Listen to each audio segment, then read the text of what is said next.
Hello everyone, welcome back to my channel. I want to wish you a belated happy holidays. I know it's been a while since I've been on here. I've had a lot going on this past month, so I've had ideas for videos, but nothing really to spark me to create one until now. And so this is going to be a 2024 reflections video. It's going to be a mishmash of a bunch of different topics put together, and I'm not sure how long this will be or how short it will be, but I hope it's something that you feel like you'd want to watch. Of course, you see my doggy here, Bailey Bones, and or I should say late doggy. He passed just a week ago, on Thursday, December 19th, and he was 18 and a half years old. And it was a really difficult time to let him go, although long awaited, because he had been steadily declining for a few years, and I was heavily involved in taking care of him. Me and my partner were.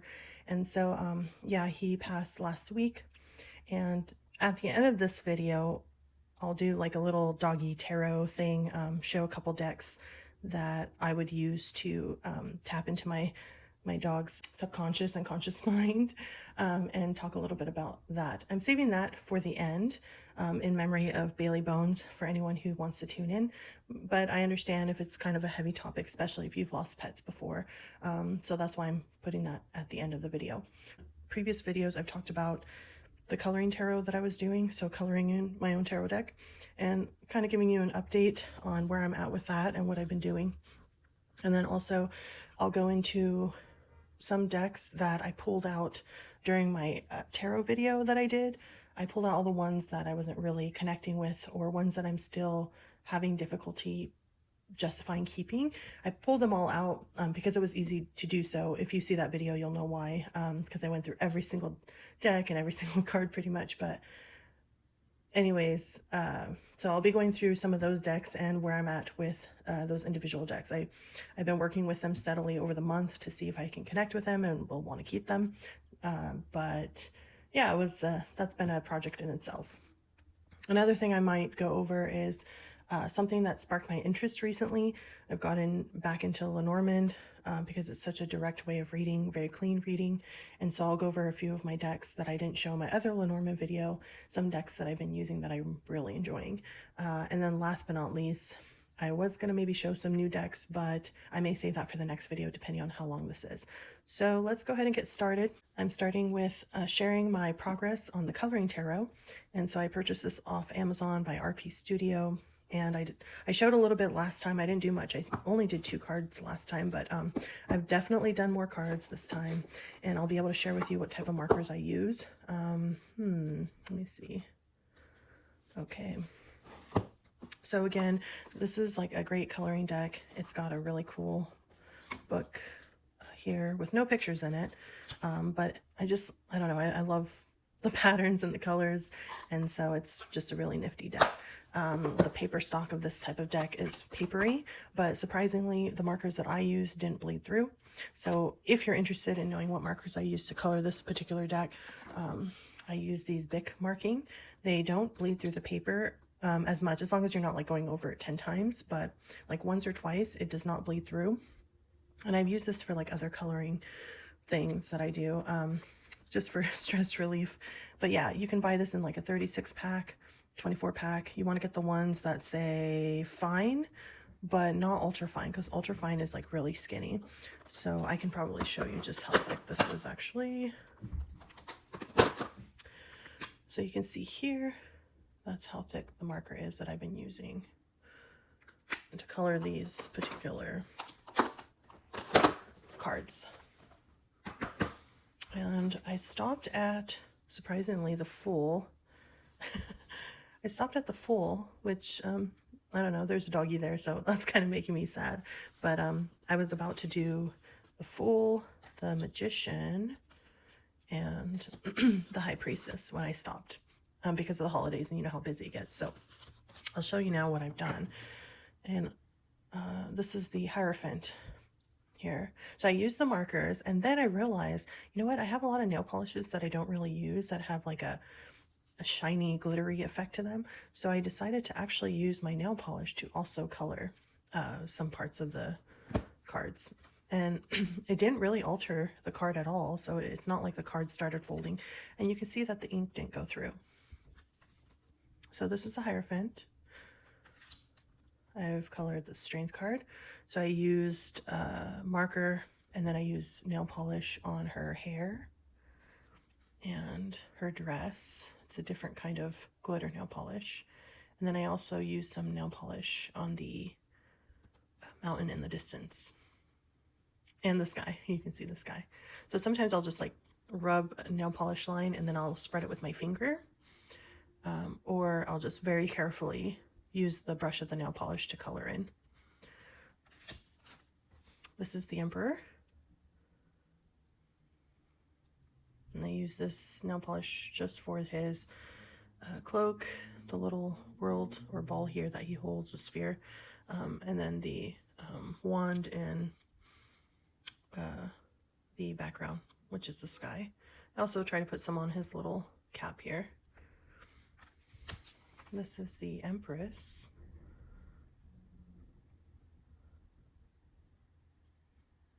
She's not very naturey, so I kind of didn't try to put that in there because, I mean, there are other decks that feature a very naturey Empress, so I wasn't really bothered by not having her naturey.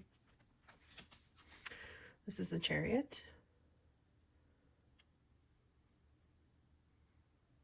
So it's really a fun project. This is something I was doing up until Christmas with my dog kind of declining. This was a way for me to slow down and decompress. So we have the Lovers. So one cloud has nail polish on it. Now I have the Wheel of Fortune.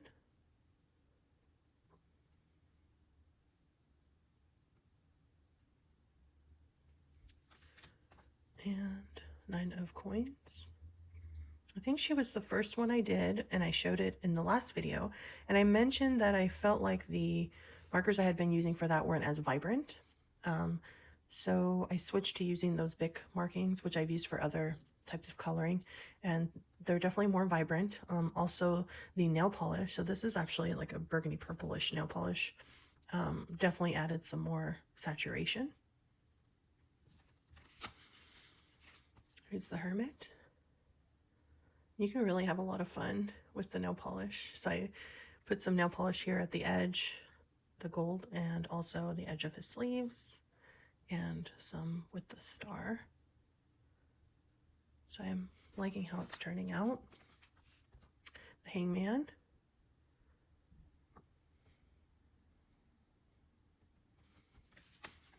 Temperance. Using different sparkly nail polishes with different sizes of glitter and type of glitter really adds a dynamic look to it. Here's the Death card.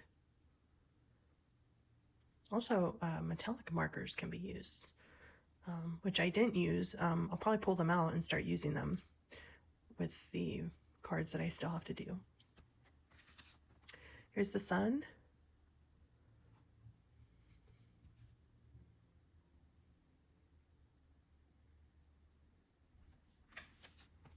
Judgment.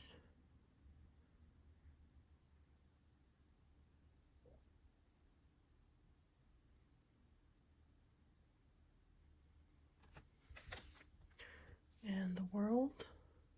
To me, I guess, if I was to be honest, the World came off a little tacky for me, but I'm going to wait until I finish the majority of the deck and then maybe go back and kind of alter it. But I like it. I like the tackiness of it. And when I say tacky, I just mean maybe the colors don't really go together that well, but it's fine for me. Okay, then I have the Tower.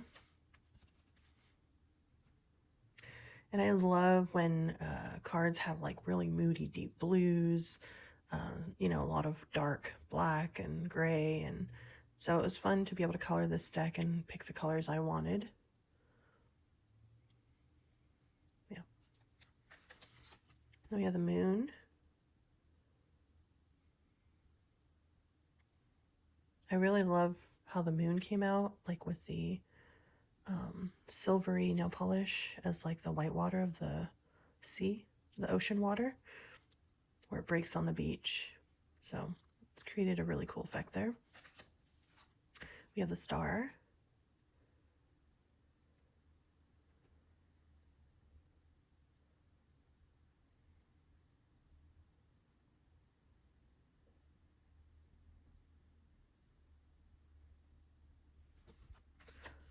And we have justice. I really liked putting the goldish glitter in the background of most of the scenes because this does have a lot of space in there, and it could be a lot of flat space if using marker. So adding kind of like that night sky really makes it extra special for me. The devil, and I think the devil doesn't have any nail polish or glitter on it.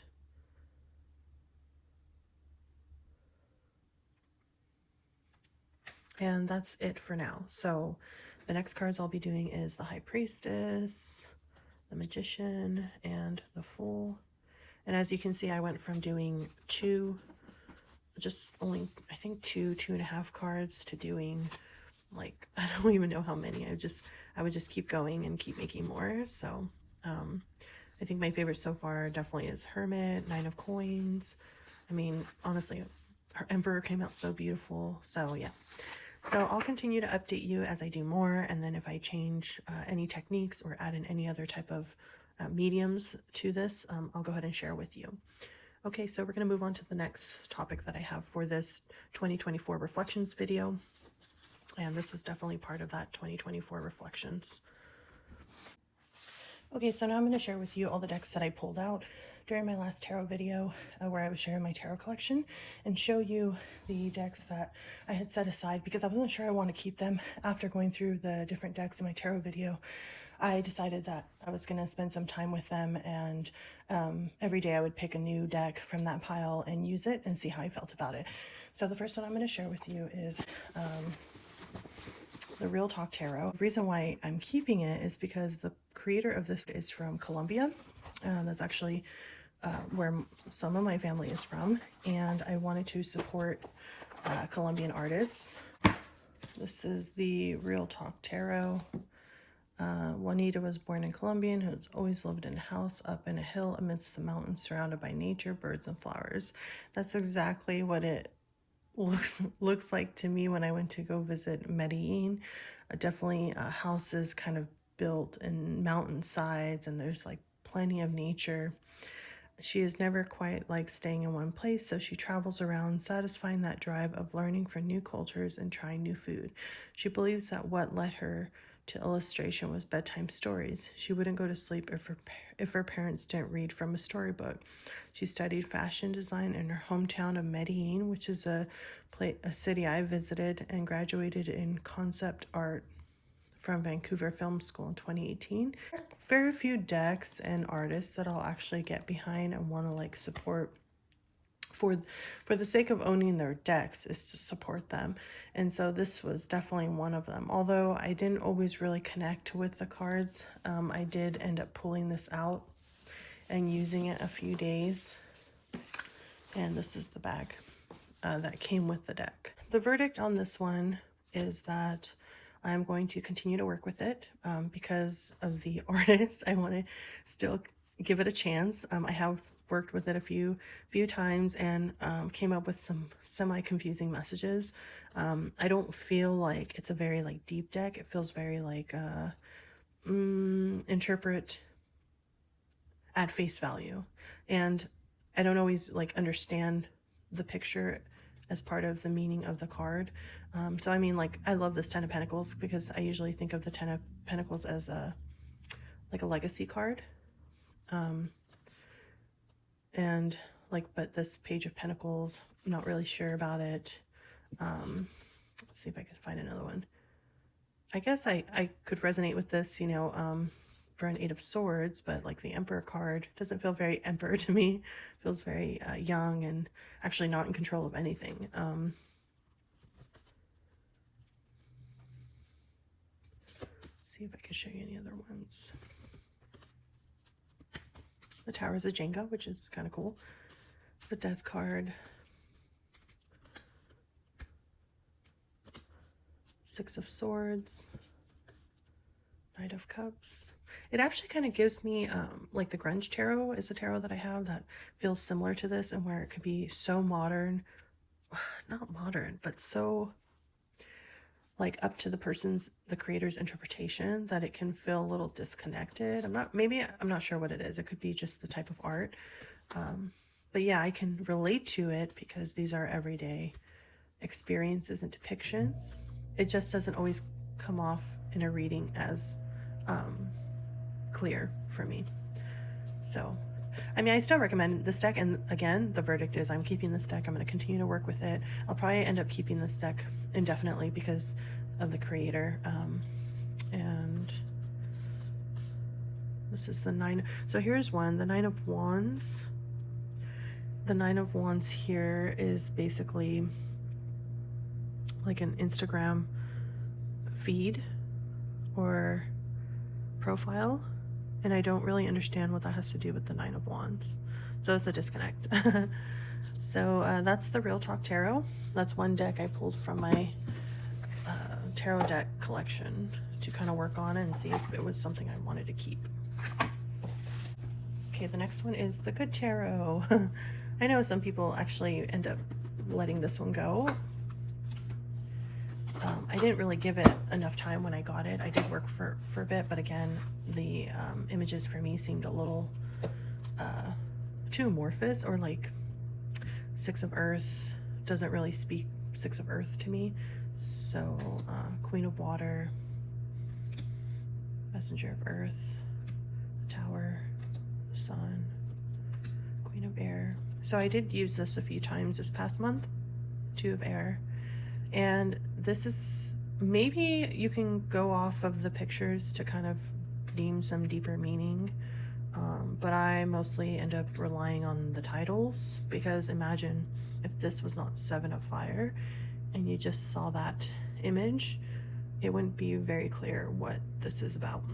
And I don't think I can create a meaning out of this for a reading of mine without the title. So that's kind of the problem with the Good Tarot. And from the beginning, since I've gotten this deck, I've always had that issue. But I did do a few readings with it, and although I still had to rely on the titles with it, I think it's the book, honestly. I think some of the messages in here are clarify and kind of connect the reading for me. I mean, all 3 of Water can mean the same in every deck. But sometimes I'm using different decks to glean different perspectives and different ways of saying the same thing, because that helps me create flexibility in my thinking and my understanding of the world. And so it does help to, if you can't really glean much from the image, that you can at least get it from the book. So this one, again, is still on the fence, just like the Real Talk Tarot, but I worked with it and it seemed pretty interesting. So I'm going to continue working with it and give it more of a chance. Okay, the next one on the chopping block is the Medieval Scampini Tarot. And when I bought this, it was kind of in this tattered box. I bought it from a book slash like souvenir shop. But I got it just on a whim. I kind of already know I don't usually like this type of artwork, but I thought I would give it a try, and that's usually how it goes. So the Medieval Scampini Tarot. This is published by US Games. It comes with a little white book, I think. Yeah. For the meanings in the book, I think they're adequate. They're not like Lo Scarabeo type interpretations. They're a little bit more meaning in here, less context and detail. So it's okay. But I ended up trimming this deck because it had these, I think it was like a double border.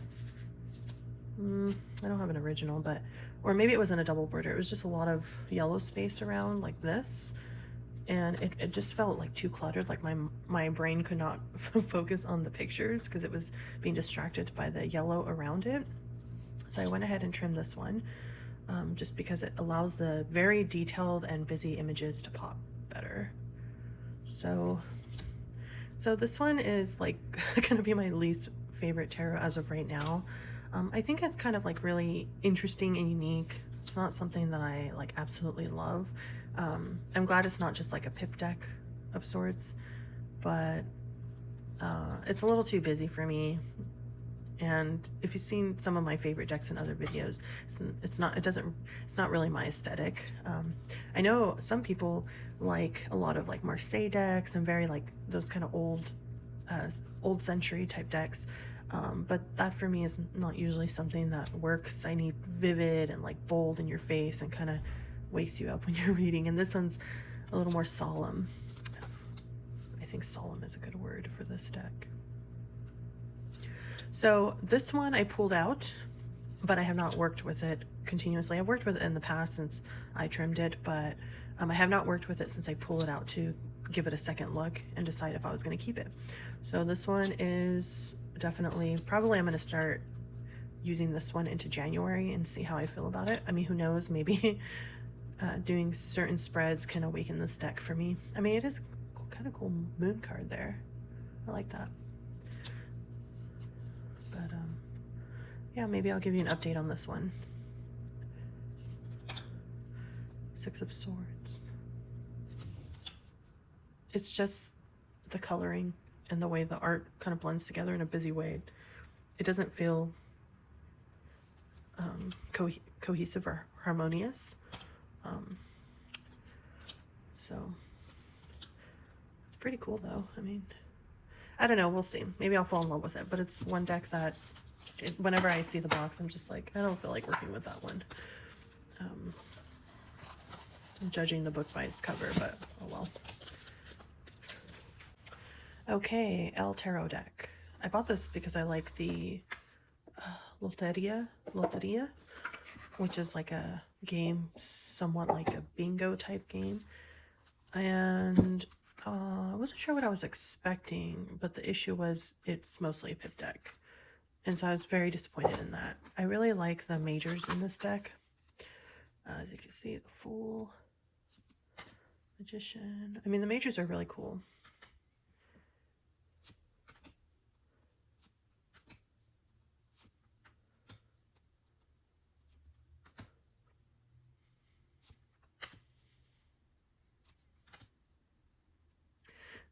The majors are cool, but I hardly have any decks that are pip decks.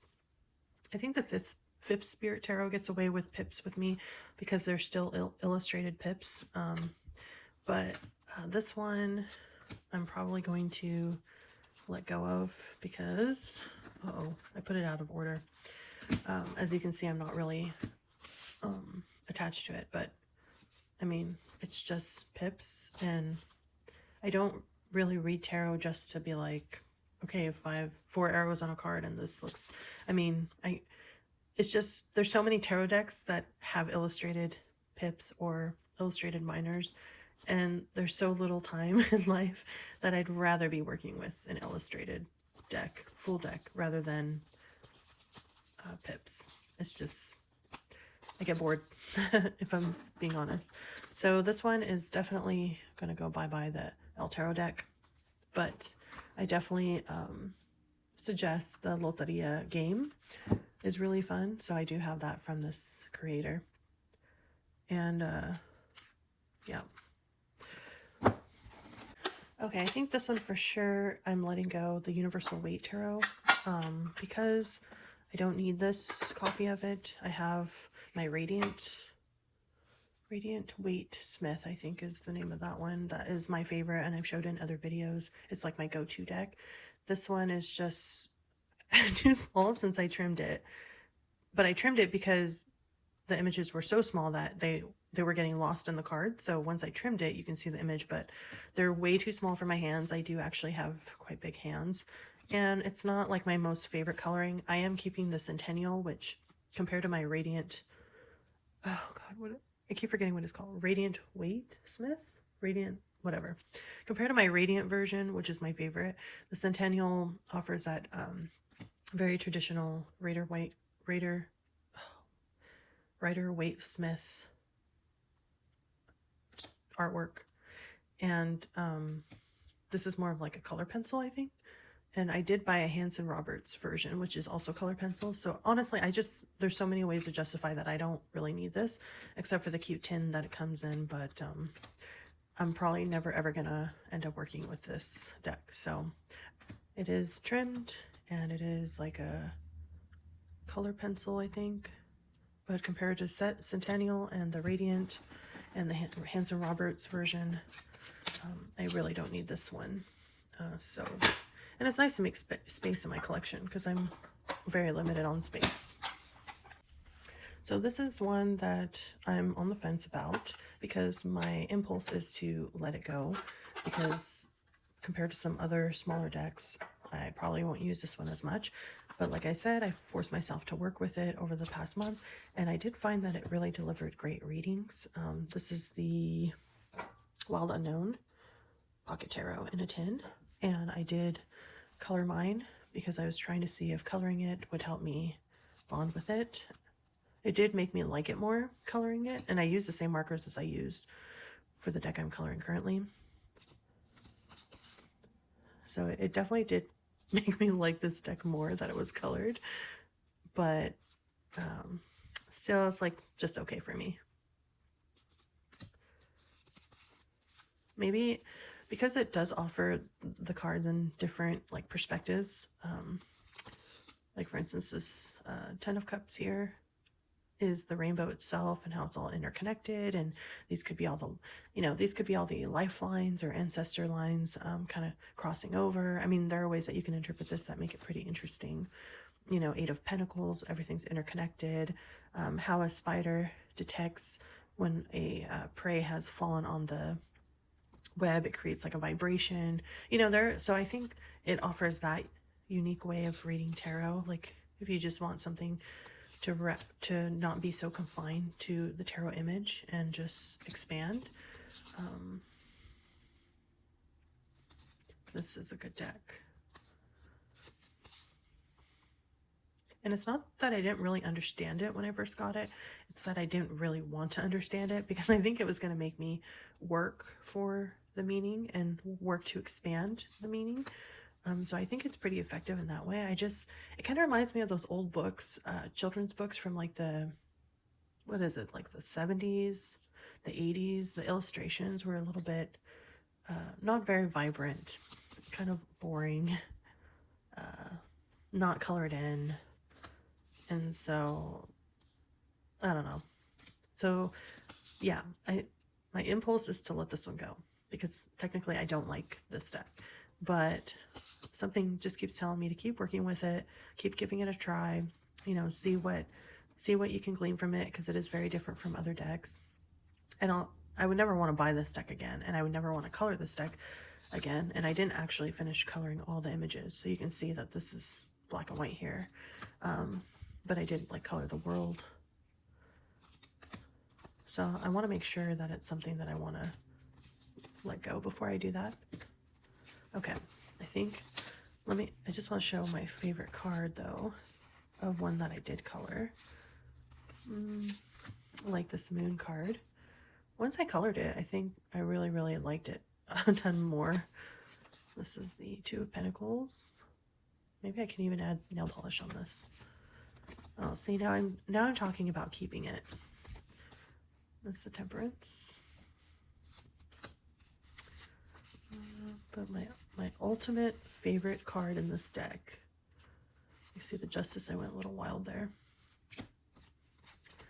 is, I think it's, this one's a close second, 6 of Cups. Here, oh, the Tower. That's really pretty. Oh yeah, the High Priestess, colored that in too.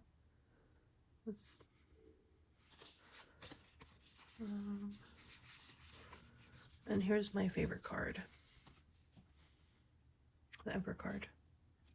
I usually hate the Emperor card. It's like my least favorite card, but just this big tree and coloring it green, and I don't know, I think it really made me like this deck more. Here's like the 6 of Wands and the Fool card, 5 of Pentacles, and the 4 of Swords. Yeah, so I encourage you to color it if you want to make it look more appealing to you if you're not fond of the minimal coloring it has. But I think for now, the Wild Unknown will stay, and I'll just keep giving it chances like a bad relationship. Okay, so the William Blake Tarot is one that I've featured in a video before where I wasn't sure I was going to keep it.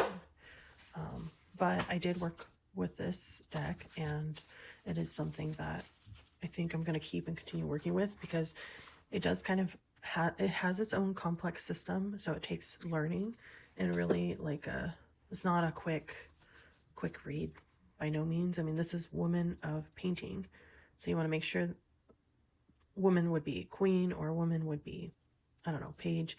Painting is from what suit, so it's just, it takes a lot of like learning. But actually I really like the art a lot. I just find that the system is a little confusing. There are keywords for the minor arcana, so you have assistance for 6 of Painting, fruition for 9 of Painting, contraries for 2 of Music, pleasure for 6 of Music. So if that drives you nuts that like every suit is renamed to something different, you know what, that's the thing too, is I looked up what the suits were for each of these changed names, and I forgot again. So I'm gonna have to, although I haven't been working with it like continuously, but since doing a few spreads and looking up the suit name and what element it refers to, I forgot it already. Patience is 7 of Painting. Yeah, so I'm still going to keep this one because the artwork is amazing. Maybe this deck down the line could be something that could be restructured. I don't know. I have to really dig into this deck and like get to know it really, really well. 9 of Science is Despair. And I believe this might be a Thoth influenced deck, but I'm not 100% sure because I don't remember if I read that. I think I did though. Yeah, I can't be too sure, but maybe there could be something there. So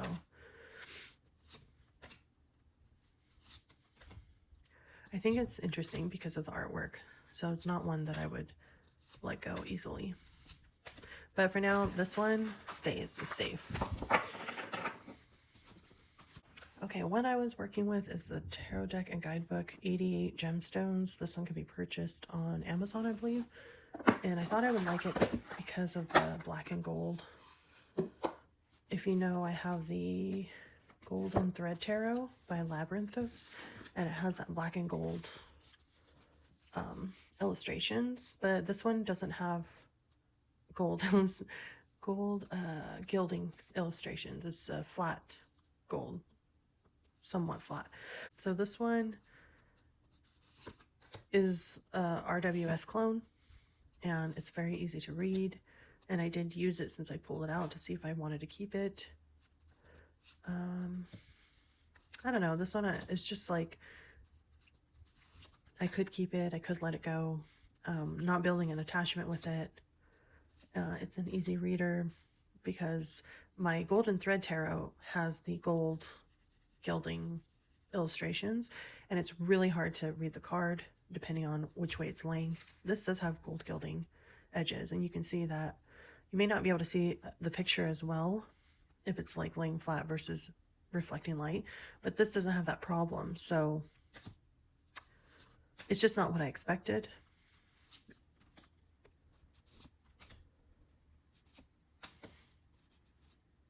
Yeah, I'm still unsure about this one. Yeah, I have used it, but I'm unsure about this one. It came with this really big box, I think, to accommodate the book. So the cards just kind of roll around in there, and this is like the very thick book here. It's pretty good though.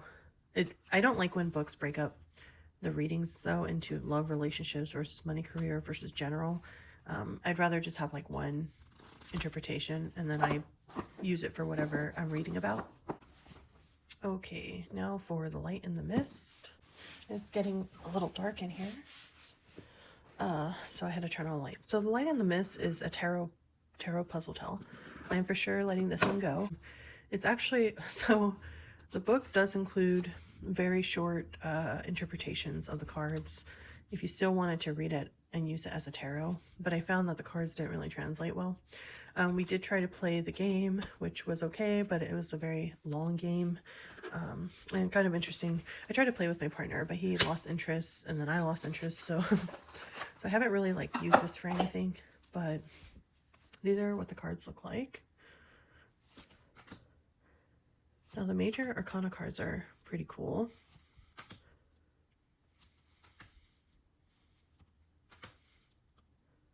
You can see there's these like symbols on the card that has to do with the game. So it's kind of interesting. This was a Kickstarter, I believe, that I had backed. The Hanged One, Justice, Wheel of Fortune, Strength. So the reason why the Strength card looks like this is because it has something to do with the game and decoding to find the answer. Again, the Chariot is the same. Lovers. The Lovers is really pretty.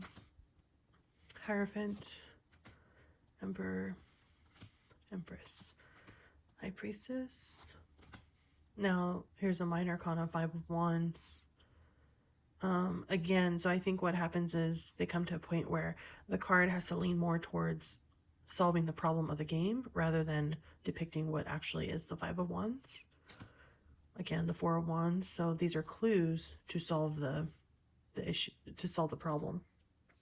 You basically go on a backpacking excursion and you're collecting things and trying to like solve this.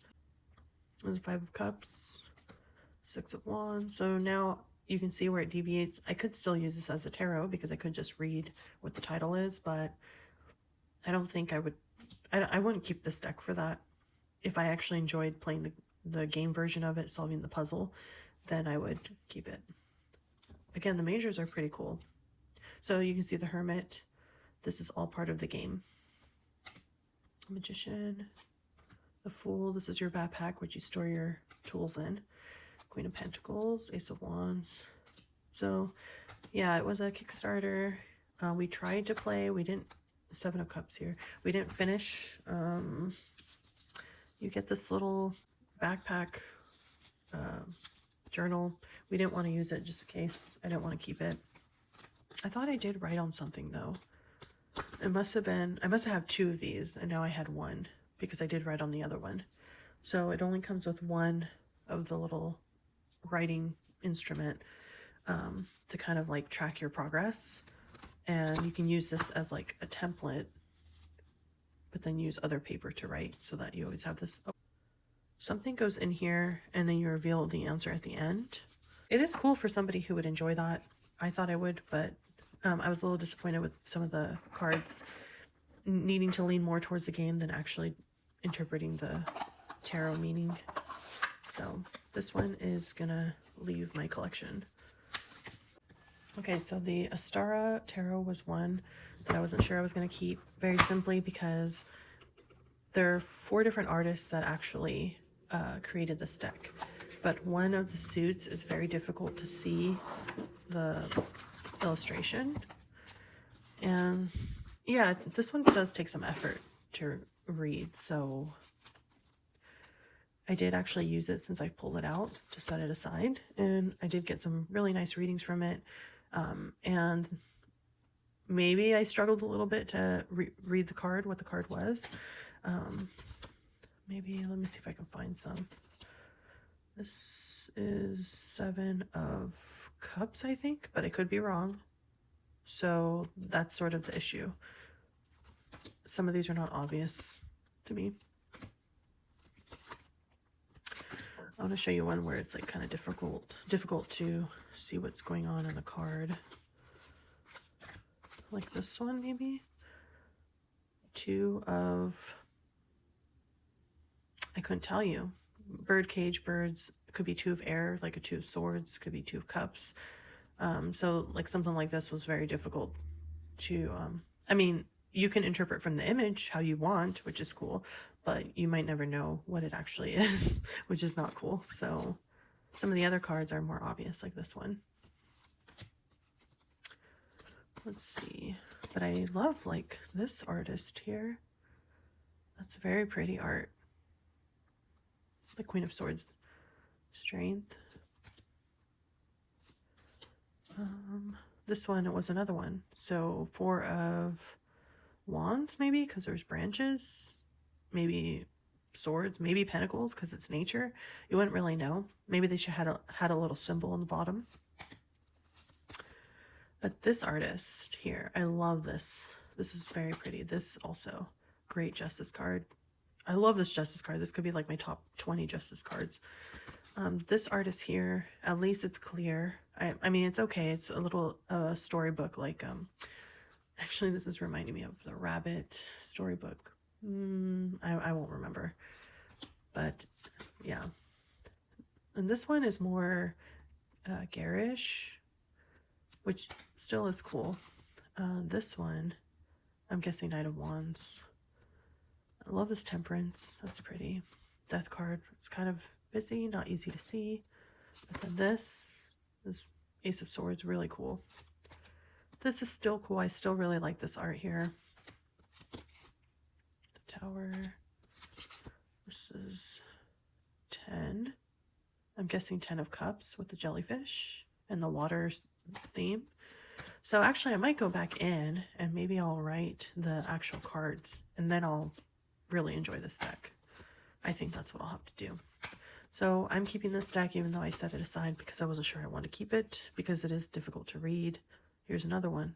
I think this is 3 of Cups, but not really the meaning of 3 of Cups. More like a 4 of Cups, 5 of Cups. So yeah, but I'll keep this because I did work with it since I pulled it out and I kind of like it. And that's enough for me. Okay, the next one is the Vice Versa Tarot, and the only reason why I don't want to get rid of this one is because my sister gave it to me. And if people give me stuff, I usually do keep it, but I have a feeling this one will just maybe sit for forever. The Vice Versa Tarot basically works by having, you have the RWS depiction kind of as you would see it normally, and then there's a version of it where if you're standing behind the subject of the card, there's like something else that you see. So while looking at her, you see this, and then if you were standing behind her, you would see this. And I think the issue with this is it can be a little confusing and samey, but I think the purpose of having the reversal meaning like this is not really for the picture. I mean, it can be interesting, like what you see differently in front of the subject. That could be interesting, but it's also for the interpretation, because I did find that this book was pretty good at the interpretations that it provided. So it'll tell you like this side means this and that side means this, and what they usually put is really good, but it gets confusing. So let me see if I can show you. So here you have the Lovers. So in the front you see this, but then behind them you see this. So sometimes it's just like really radical, like how can it be both day and night? But then you can use this to your advantage to interpret. I mean, this is what the couple faces ahead. I mean, lots of challenges and obstacles and trials, and this is what you see behind a blessing. So let's see another one. This one's a little bit not too, like, doesn't require too much thinking there. I like this one. So if you're reading this for fast reading and for the, I'm guessing 10 of Pentacles, you get it in a reading this way, you can still see it's 10 of Pentacles, they say down here, but what can you glean from this? I don't know. So I think someone who would like this deck, they would like the illustrations, and that's why they would get the deck. Maybe if I just worked with it using the front instead of the reverse position, but it's like also too cluttered. So, I mean, there's no, normally if you have a backing that's just one, you can tell which ones are reversed, and then also it's less cluttered or offensive to the eye. Curious with the 3 of Swords. This is the back. There's a guy sitting there. Interesting. Here's the 4 of Wands. Yeah, so that didn't do much, but I think this one, I have to be okay with letting it go because it's not one that I'm going to use. I think my sister might have gotten me another deck that I can keep as a deck she's gotten me, but I'm not sure. I think this might be the only deck she's got me, so this one's pretty much on its way out. Okay, so I have technically two more. These are decks that I pulled out. Actually, these are kind of recent acquisitions. Just to see. I did like fairies when I was younger, and so I thought I might like it. But fairy and angel is a little bit disconnected for me right now, so that's why I picked them up to try. You know, there are those decks that you know instantly that they're going to be your decks, and so you get them right away. And then there's those decks that you're like, maybe this can be me, or this can push me out of my comfort zone, or, you know, whatever. I did trim it because the cards are fairly huge. And they're very similar structures. So this is the angel and this is the fairy. And I did end up using this deck. But the issue with these decks is that every time I pull a card, I squint and try to zoom into the card to see what it's showing me, because I don't want to always just rely on what it says, the message on the card. I do want to be able to interpret from the image as well. So I think that's the issue, is that there's so much detail in these cards that as soon as I pull one out, I have to squint and zoom in like this. She's riding a dragon, but you don't see it right off the bat, or at least I don't. By the time I see it, I've spent too much time looking at one card that I kind of lost the message of all the cards. So I think these ones probably will eventually move out. I think I'll still play with them to just, I don't know, for something radically different, you know. And also I would like to find a good fairy deck someday, but I've seen them. They're not really my cup of tea. So I don't know, maybe one day one will come along that I like. I think I like the fairy version, the fairy deck, and more so than the actually that's not true. I'm not really sure which one I like more. I think I was getting better messages with the angel cards. I think the images I like of the fairy deck a little more, but again, it's still very busy and difficult to read, especially in low lighting. Really difficult. So all right, so these two are maybe an eventual, but I pulled them out and set them aside so that I can pick them up and play with them.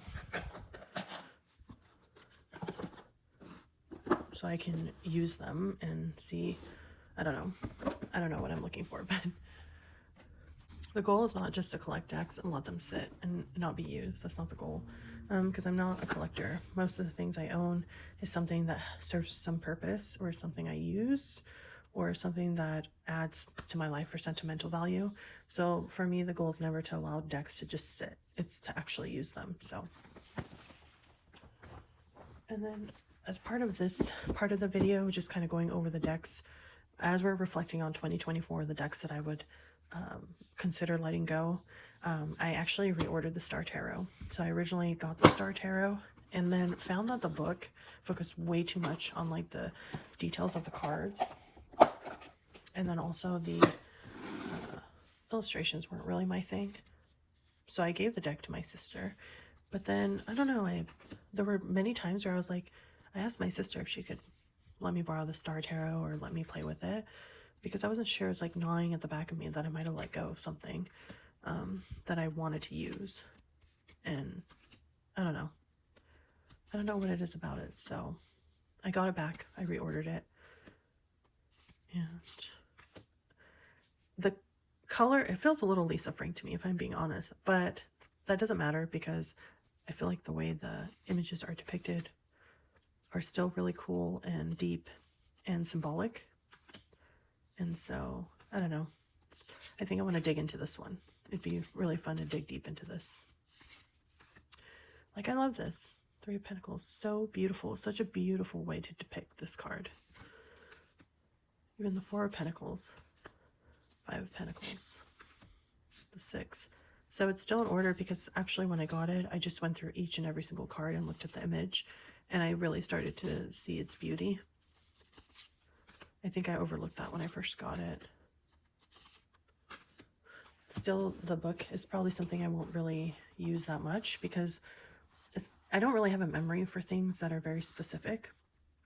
So it talks about the card. I think it has really good messages, but it kind of like points out things like here it's pointing out 5 lotus flowers, and the butterflies mean this, and the dove means this, and the Nine of Cups means this, and the chakra is this, and the red cloak like the red cloak, this, you know. Let's see, another one. Just emphasizing the symbols, which for me to read the symbols as how I read them, now I'm trying to memorize how the symbols are seen by the creator. So like her dress symbolizes the cosmos within her. I'm never going to remember that. Not that it even helps me like interpret the reading. The apple blossoms in her hair symbolizes purity, love, and grace. So I think like all this detail is just overwhelming for my brain, but generally the initial message is really good. So that's the Star Tarot, and I brought it back from the dead, and so it will be something that I'll be working with. I think this is a good January deck. It's maybe a good winter deck. Yep. Okay, so the next part of this 2024 reflections for the year of my tarot and oracle is to share with you my latest impulse, obsession. I'm not really sure the word to use here, but basically it's the thing that's been sparking my interest, and that is my Lenormand. I did a video many years ago on all my Lenormand decks, and I have added a few new ones since, but I'm not showing all of the Lenormand decks here.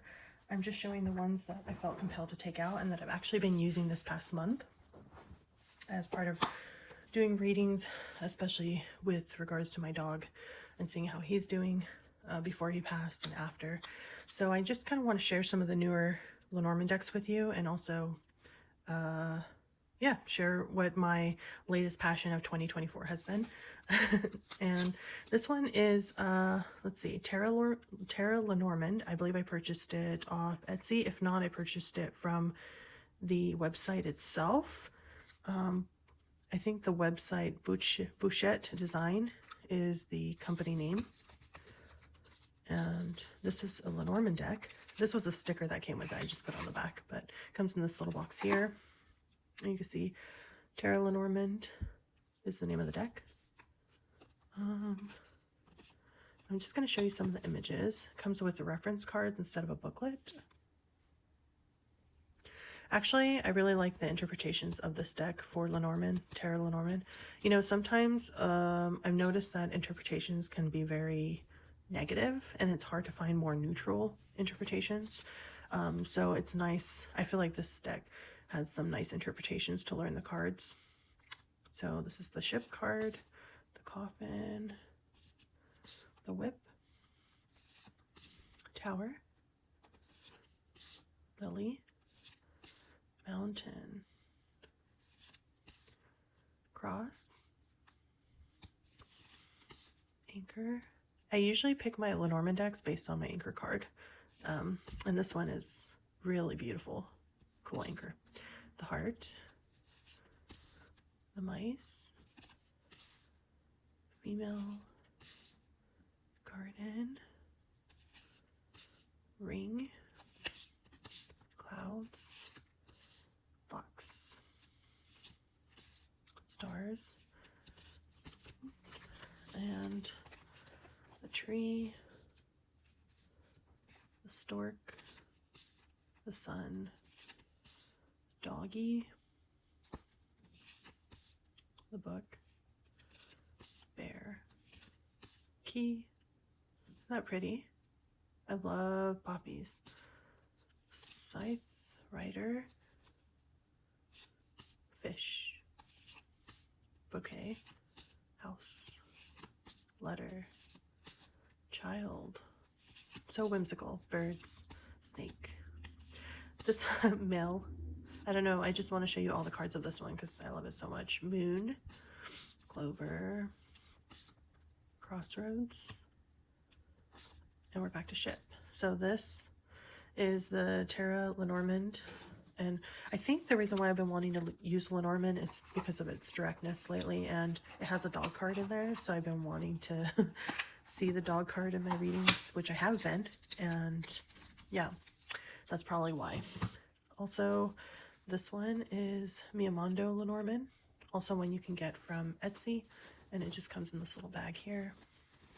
This one's kind of cool because the creator of this deck, I believe, traveled to all these places and then created the cards around the places that he traveled to.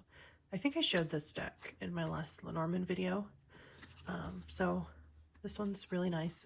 I don't use this one as much as the other ones, but it's still really cool. I think it's because the Lenormand being places takes you a little bit out of the context of it being so direct. But nonetheless, it's a good deck. So I really like this one too. And I think, it was an online access to get the interpretations and see where I think he also tells you where these places are that the illustrations are of, and you might be able to recognize them, like this is Arizona and probably near the Grand Canyon. This is the Aurora Borealis somewhere in the north. So if you purchase this, he will, oh, here we go. Yeah, it has a link and you can download the booklet. So that's that. Another one is the Tales for Tomorrow by MJ Cullinan.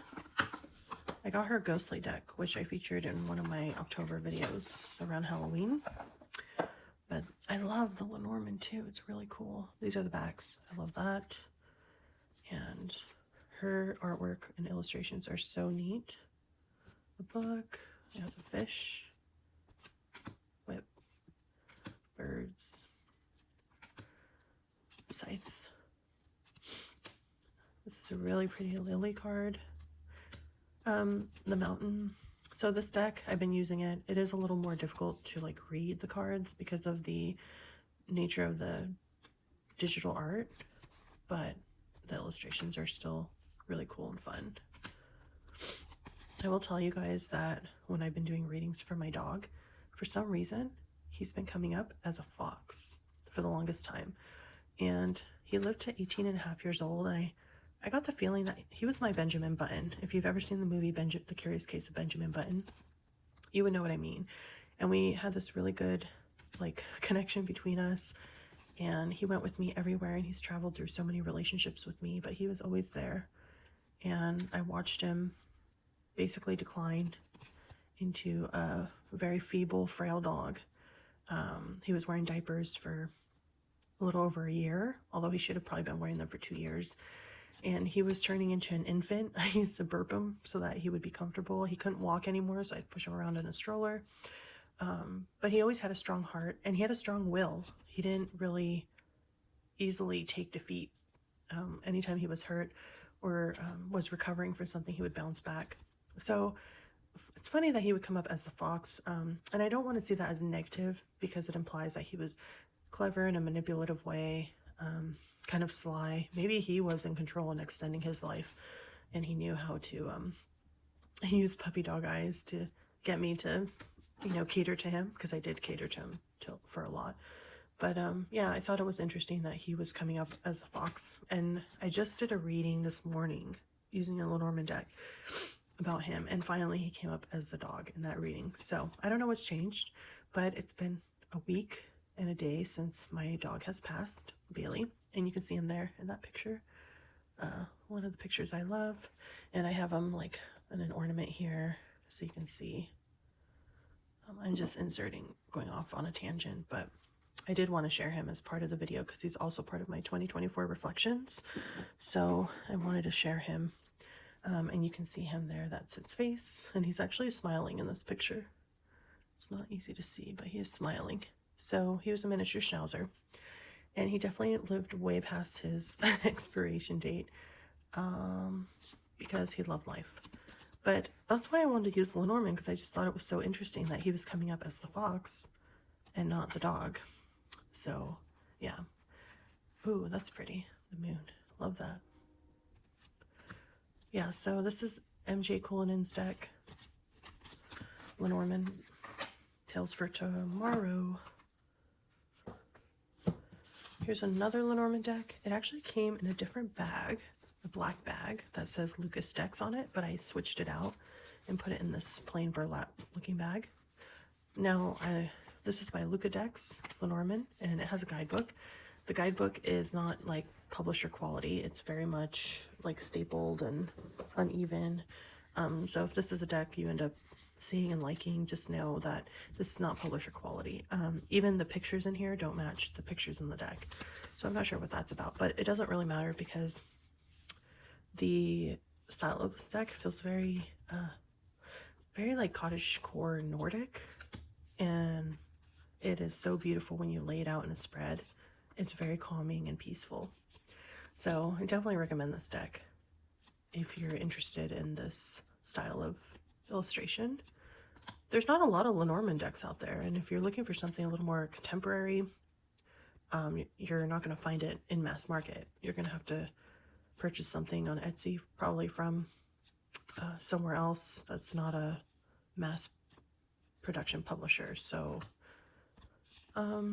yeah, but it is called Luca decks, which doesn't really fit the style of the deck, but here's the dog.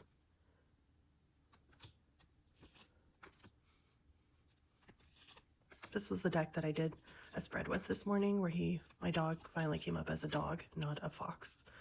So yeah, this one's really pretty. Let's see if there's any other cards that are like my favorite. This is the letter, the moon, and the coffin, a little dismal. There's the fox.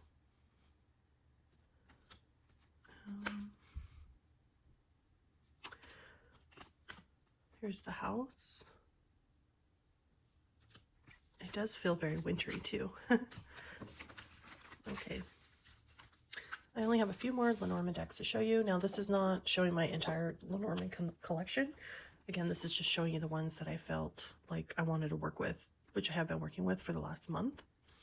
This is Tanis Lenormand by Celia Melsville. She's the one that created the Boo Tarot, which is like, oh my god, I love that tarot. It's like my favorite.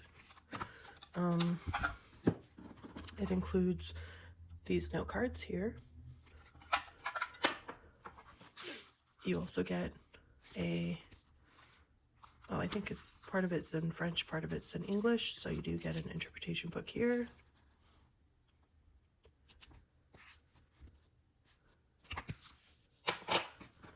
And these are the cards.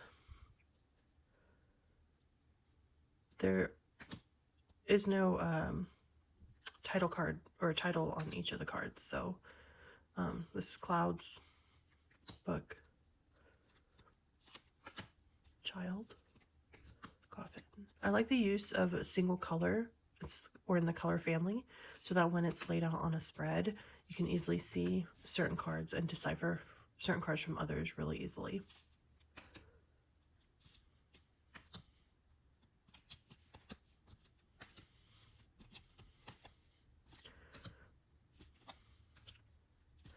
So this deck is kind of funky. Funky as in, like, I wouldn't say I love it, but I like it. And it's a cute dog card. It's very simple and clean.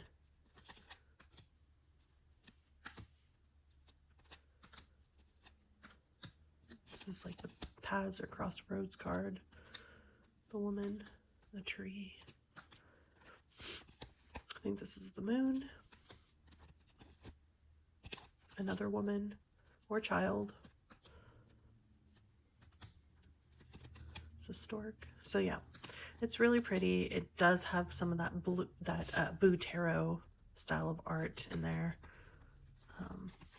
And I'm a fan of hers, so I would buy almost anything she has. And that's the Tanis Lenormand. What's Lenormand without the Dreaming Way? This is a very popular mass-produced Lenormand deck, but for good reason. It's very whimsical, and this is a great deck to use for Lenormand. It's whimsical, but still grounded and easy to read. You're never like, what is this? What is this showing? It's very easy. Clouds, mountain, book. But it has these little deviations that makes it fun. Pretty bouquet. Rider. Lips. Child. Love this. The dog. Sun. Coffin. Super funny. It's super, super different. Key, not my favorite key depiction, but I've seen better keys. House, stars, letter. This is a cool choices card. Heart. And what else? Lady, tree, tower. Strangely, I like the Lenormand better than I actually like the tarot deck. Dreaming Way Tarot, maybe? Might be called something else. But, I mean, that just goes to show how much I use this more than I use the tarot by the same creator. So my dog was coming up as a fox in this picture. There's a woman. So, just very interesting. Where would you go with that? So that's the Dreaming Way Lenormand. And last but not least, my Sawyer's Lenormand. This is by Jamie Sawyer. I don't have any of her other decks. There was one I wanted, but it actually went out, sold out, and I was never able to find a copy of it. So the only thing I have of hers is this Lenormand. But I think she has like a animal oracle. So if you like this style of art, you can look into some of her other decks. But this deck is great because of the vividness. It's very vivid. Wakes you up. It's playful. It's a little bit of that tattoo art style. Look at the ring. So you can imagine this in a spread. So easy to decipher the different symbols. And this is the lady card. It's a deer or doe. Garden. Scythe. Clover. See how vibrant that is? Gentleman. I've showed this deck in my Lenormand collection deck, so I've had this one for quite some time. Mice. Anchor. Whip. Rider. Another gentleman card. Cross. Birds. Doggy. So, fox. Yeah, so this is really pretty. Bear is the panda. Love it. I love this deck here. So this was fun to use. Okay, so for my 2024 reflections, now you know what I've been diving into lately. So far, decks that I don't particularly like or use, and also some of my Lenormand decks I've been reading a lot lately. Okay, now as we come to a close for 2024, I'm going to show you what decks I continue using religiously, and some that I've actually, they're not Lenormand and they're not tarot, but they are decks that I have been using. So I was mentioning earlier, my Ride or Die is the Radiant Rider-Waite Tarot, and so this is the deck that I will always use if I need to read quickly and concisely, or if I'm like reading for other people. And I've trimmed and edged this one, so I've shown this deck many times, so I'm not going to really show it, but you can see how vibrant and bold it is, and that's why I just continue using it. And they have no titles, which I love. It's really helped me connect to the archetypes in this deck, and the Rider-Waite Smith system. So yeah, and that's why I'm getting rid of this Universal Weight, because this one cannot compete with this one. The other one that I've pulled out and have been trying to integrate into a practice is this Tarot's Little Sidekick spread deck. I think you can purchase this on Etsy. So sometimes I get a little hung up on questions to ask and I need some inspiration. So this deck is great for that because it does prompt some questions that you can ask. The way I've been doing it is I've been shuffling until one pops out. Oh, it's like a square deck here. You can see the square. That's the back. So when one pops out, where am I vibrationally today is the question. And I might do 3 or 1 depending. And so the question is, where am I vibrationally today? And then I might use an oracle, or I can use a tarot. So let me use this oracle here. I'll go over this. This is the Roots and Wings mini oracle deck, which I love. And I'll talk a little bit about that in a little bit. Okay, so where am I vibrationally today? So all over the place.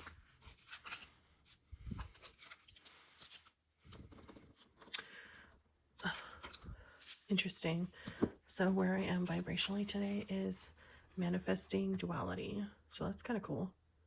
Working within extremes, balancing, you know, just using what I have and all my resources to create. And so that's how I would use this little spread machine. So they have tons of prompts like how best can I celebrate, embrace, let go, like so what you can embrace, what you can let go. Actually, I did get that card. What are the benefits of blank? Can you fill it in? Pass, spirit, higher self, higher power, God. So those would be 4 different cards or 1. It's up to you. What is the personal and financial growth potential of this career path? So this one I've pulled out and I've been using it for 2020. Well, at least the latter half of 2024. Okay, and then going over this deck, which I've been using a lot in 2024, is the Roots and Wings mini oracle deck. So this bag originally went with that Nordic looking Lenormand that I said had a weird name for it. And it came with a patch. So I glued the patch to this black bag and put that deck in a lighter color bag. So it just matched better. And I'm fine with that. The Roots and Wings comes with this little pamphlet. And actually the meanings are quite deep. I will tell you, I asked a question about my dog passing. And where's let me see here. Said something like the Knight card came up. Said symbol of loss of faith and suffering. Look to the dawn, keep watch, for the darkness shall pass. And also the Knight card came with the passage card. The passage card said, may come after a loss. This is the transition period. You may still feel darkness from having to let go of something you love, but there is a promise of hope and light. So lately this deck has been really comforting and insightful, especially when asking questions about my dog, Bailey. And let me look up these cards here. Manifestation. What is clear and true is ready to be made visible. And duality. We are complex. Sometimes our desires seem incompatible. Accept these overlaps of contradiction and find the places where they blend. Interesting. So that's a little bit about the Roots and Wings Oracle deck. And so this has been my latest obsession. It's got such beautiful cards. Rise, Grounded, Magician, Void, Journey, Gratitude. So Perseverance, Fire, Direction, Inspiration, Seasons, Dreamer, Transformation,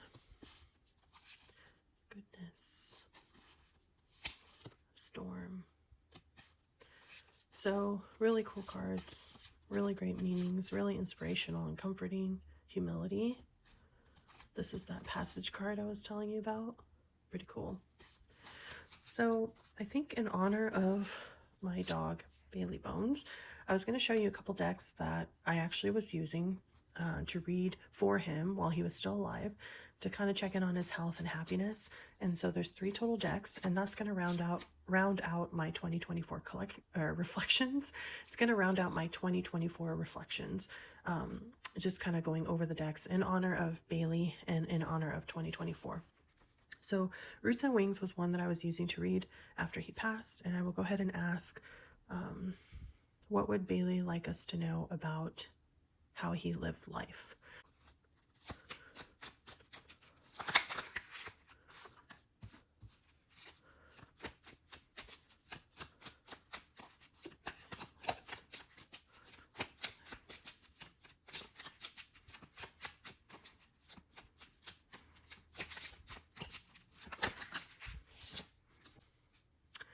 So what Bailey would like us to know about how he lived life, what he would like us to know in his memory is the home home came up. And in contrast, the storm. So that's pretty interesting. And for home, this says, can represent returning to or leaving the nest. It's the feeling of place in ourselves where we find that warmth and comfort of belonging, where needs are met. So in his passing, Bailey would like us to know that his home was a great place of reprieve, and home is the place where we find within ourselves. It's not usually something that is external, it's something internal that brings us a sense of belonging. We can only find that within ourselves first before we can find that outside of ourselves. And I think Bailey found that here in the 18 and a half years he was alive. I definitely was an advocate and supportive of his ambitions and the way he wanted to live life, not so much my own interests. So the other card was the storm card. And so what Bailey would like us to know about how he lived life: the discomfort and turbulence of life that also brings cleansing and renewal. Just hold on, it will pass. Very much like Bailey, he liked to bounce back from any ailments he had and continue to live life fully. And he wasn't one to really give in easily to his pain and discomfort. So he was definitely a trooper. And he was my inspiration for the longest time. I got him when I was 19, and he was only a few months old, and we grew up with each other. And so he is like a soulmate to me. So a couple other decks I'm going to show before we let go here. Another deck that I used to use to read for him is the Stoller Tarot. And this deck in particular, whenever I would do reading for Bailey with this deck, you know, has a lot of dogs in it, so it was the perfect deck for him. I did edge it in multicolors. These are the backs, which are kind of weird. They remind me of like 90s computer screensaver type thing. But anyways, the actual deck itself is really neat, and I love the illustrations. You can see the moon here, 4 of balloons, 5 of buckets, the tower. It's just very comical and cheeky and cute, just cute. So I like reading with this deck. 6 of buckets, 6 of brooms, and 3 of buckets. Look at this one here, 6 of spoons. It's hilarious. It has its own humor, comes across really well. 7 of buckets, the Lover's card. It's great. And so that's the 2 of Pulpus. And she has like the little black, looks like a cat, but it's actually a creature. Maybe a cat, a fat cat. Ace of buckets, Knight of buckets. This is the World card. Let me see any with dogs in it. That's the 3 of spoons, the 10 of spoons. That's pretty hard hitting. Here's a dog with the death card. That's pretty sad. That's sad, but love this hermit. It's pretty cool. Here's another dog with the Empress. A lot of dogs would pop up. There's another in the 10 of balloons.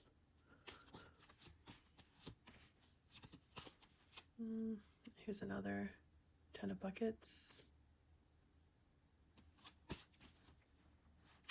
Yeah, so anyways, this was one of the decks that I would use for Bailey, my dog. And then the last deck that I'll be sharing with you is the Dog Tarot. I picked this up in a shop near, where was I? I think we were near, oh, I can't remember. Oh, I think, so we were in Solvang, I think. Solvang, California. It's like a little Danish town in California that's very popular. But we went to some of the towns outside of Solvang, and I picked this Dog Tarot up. I didn't really know what the images look like. Honestly, so my dog's a miniature Schnauzer. You can see a picture of him there. It's not very easy to find a deck that includes him for some reason, even though he's kind of like one of the very few dog breeds that have like a full-on mustache and beard. But so I picked this up because I wanted to have something to read This one kind of looks, except he normally has like a tiny little nub here and his ears flop over. But yeah, so I wasn't sure what I was expecting with this deck. I do really like it, and I haven't used it much, so I'm going to be using this into 2025. And this will be like a tribute to Bailey. Although I have looked at a couple other dog decks to see if I think the other two dog tarots out there do resonate with me a little bit more as far as the artwork. But this one is still great as well. So corgi butt. Yeah, so I'm gonna use this one, and when I use it, I'll remember what it was like to have a dog and all the wonderful joys and memories that come with it. And I love my Bailey very much, and for now he'll be our only dog child, probably until after we travel or until we retire, because I'm almost 40, but we didn't do a lot of air travel in the last few years since he was unable to really be left in anyone's care. And so we wish to kind of do a lot of traveling before we get any more dogs. So for now, these will be my puppies until I get dogs, multiple next. And yeah. So I thank you guys for joining me on this very long 2024 reflections video. But you know, there was a reason why I was absent for so long. It's just I sleep now because my dog would stir in the middle of the night, and I'd have to keep a close watch on him. So I haven't gotten much sleep, and since he's passed, I had this surge of energy, so hopefully I'll be able to put out more videos. I was going to show new deck additions to my collection. However, it's kind of difficult to track that because I add some here and there, and then I kind of put them everywhere in my house. So it's a little difficult to track new additions, but I think I'm going to start doing some deep dives of decks just to give you an idea as to how I work with them. So I think in honor of Bailey, we'll pull just one card, and then I'll read from this book here, a single card in honor of Bailey.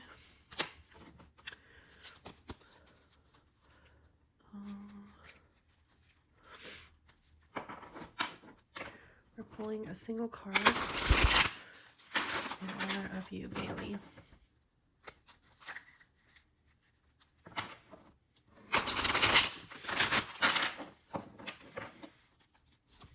Single card in honor of you.